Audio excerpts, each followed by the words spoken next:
What's up, YouTubers? I just want to do another quick video on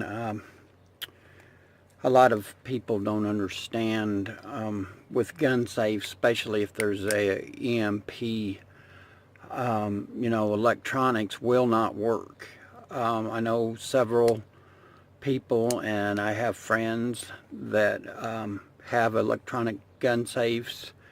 Don't get me wrong, they're nice and that. But, even the inexpensive gun safes, and I have one, and I just kind of want to show you what I had to do to get into my gun safe because it failed. And if this would have failed in a situation to where you really needed your guns and things quickly, it took me about 8 hours to get into my gun safe, and I'll go into it a little bit detail here and explain to you what has happened. This particular one, this safe has what I've found, they've had several problems, and it's got 3 long pins, and I'll show you here.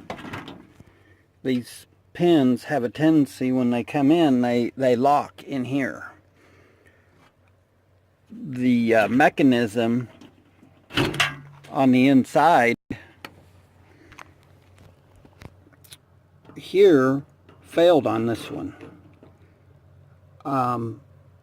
It's got 3 big bars that come down through here. It locks it. I had to physically go in here. I don't know if you can see it. It's got a plate on it now. But I had to drill out in 2 spots. And I had to take a hammer and drive them pins out.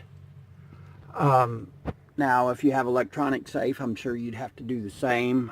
Some of them are a lot thicker. I talked to a safe guy. He told me that that's probably what he would have had to do. He'd have charged anywhere from $150 to $300-400 to get into some safes, or that way, and they've got double backup. Luckily, I could do this myself. I have put a clasp on it, run some, bolts through the safe and that, and I'm sure somebody could get into it, but they're going to have to spend some time.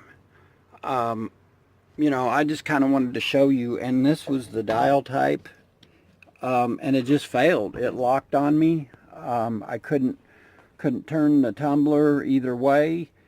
So think, if you've got a electronic safe, what might happen, especially if you have an EMP or to where the electronics no longer work. Hopefully, if you've bought one, you've got the key backup for it.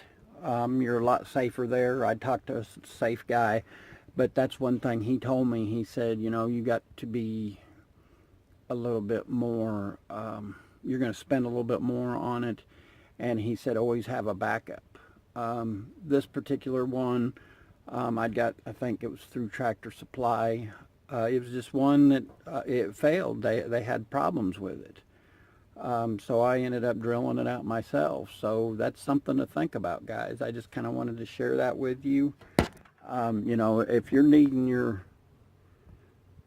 weapons and things in a hurry in that, and don't do like I did, because, I was going to go shoot with some friends and things, and, I had to cancel out on them. I was like, hey, guys, I can't go, so check your safe periodically, open it, close it, mess with your dial. I'm not saying that, go out and buy a new safe or anything like that, but just be prepared if you do have one of these safes that there's a possibility you may have to drill it out, cut it open, whatever. I saved this one. Like I said, I put a plate on it to where I could still use the safe. I've got hasps on it. I've got another hasp for the bottom. I'm double locking it. I was going to run just a chain through it and that, but I think the double lock will be sufficient. And you know, at least I know where the key is, and I can get to my guns.